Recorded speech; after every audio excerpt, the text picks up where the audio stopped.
ജനങ്ങൾ സത്യവിശ്വാസികളാകുവാൻ നീ അവരെ നിർബന്ധിക്കുകയോ? യാതൊരാൾക്കും അള്ളാഹുവിന്റെ അനുമതി പ്രകാരമല്ലാതെ വിശ്വസിക്കാൻ കഴിയുന്നതല്ല. ചിന്തിച്ചു മനസ്സിലാക്കാത്തവർക്ക് അള്ളാഹു നികൃഷ്ടത വരുത്തിവെക്കുന്നതാണ്.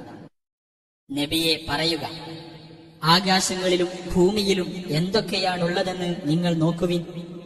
വിശ്വസിക്കാത്ത ജനങ്ങൾക്ക് ദൃഷ്ടാന്തങ്ങളും താക്കീതുകളും എന്തു ഫലം ചെയ്യാനാണ്? അപ്പോൾ അവരുടെ മുമ്പ് കഴിഞ്ഞു പോയവരുടെ അനുഭവങ്ങൾ പോലുള്ളതല്ലാതെ മറ്റു വല്ലതും അവർ കാത്തിരിക്കുകയാണോ? പറയുക, എന്നാൽ നിങ്ങൾ കാത്തിരിക്കുക. തീർച്ചയായും ഞാനും നിങ്ങളോടൊപ്പം കാത്തിരിക്കുന്നവരുടെ കൂട്ടത്തിലാണ്. പിന്നീട് നമ്മുടെ ദൂതന്മാരെയും വിശ്വസിച്ചവരെയും നാം രക്ഷപ്പെടുത്തുന്നു. അപ്രകാരം നമ്മുടെ മേലുള്ള ഒരു ബാധ്യത എന്ന നിലയിൽ നാം വിശ്വാസികളെ രക്ഷപ്പെടുത്തുന്നു. പറയുക, ജനങ്ങളെ, എന്റെ മതത്തെ സംബന്ധിച്ച് നിങ്ങൾ സംശയത്തിലാണെങ്കിൽ നിങ്ങൾ മനസ്സിലാക്കുക, അള്ളാഹുവിന് പുറമെ നിങ്ങൾ ആരാധിക്കുന്നവരെ ഞാൻ ആരാധിക്കുകയില്ല. പക്ഷേ നിങ്ങളെ മരിപ്പിക്കുന്നവനായ അള്ളാഹുവെ ഞാൻ ആരാധിക്കുന്നു.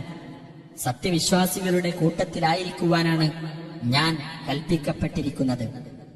വക്രതയില്ലാത്തവനായിക്കൊണ്ട് നിന്റെ മുഖം മതത്തിന് നേരെയാക്കി നിർത്തണമെന്നും നീ ബഹുദൈവ വിശ്വാസികളിൽ പെട്ടവനായിരിക്കരുതെന്നും ഞാൻ കൽപ്പിക്കപ്പെട്ടിരിക്കുന്നു.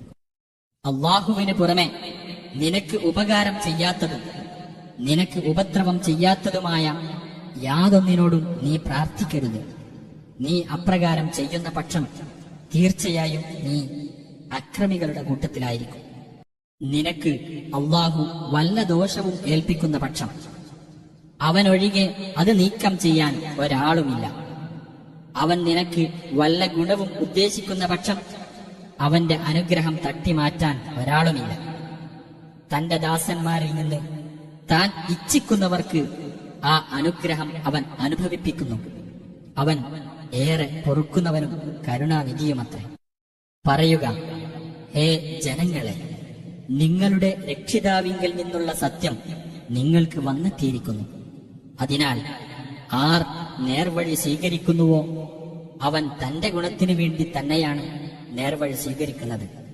വല്ലവനും വഴി പിഴച്ചു പോയാൽ അതിന്റെ ദോഷവും അവന് തന്നെയാണ്. ഞാൻ നിങ്ങളുടെ മേൽ ഉത്തരവാദിത്തം ഏൽപ്പിക്കപ്പെട്ടവനല്ല. നിനക്ക് സന്ദേശം നൽകപ്പെടുന്നതിനെ നീ പിന്തുടരുക. അള്ളാഹു തീർപ്പു കൽപ്പിക്കുന്നതുവരെ ക്ഷമിക്കുകയും ചെയ്യുക. തീർപ്പു കൽപ്പിക്കുന്നവരിൽ ഉത്തമനത്രേ അവൻ.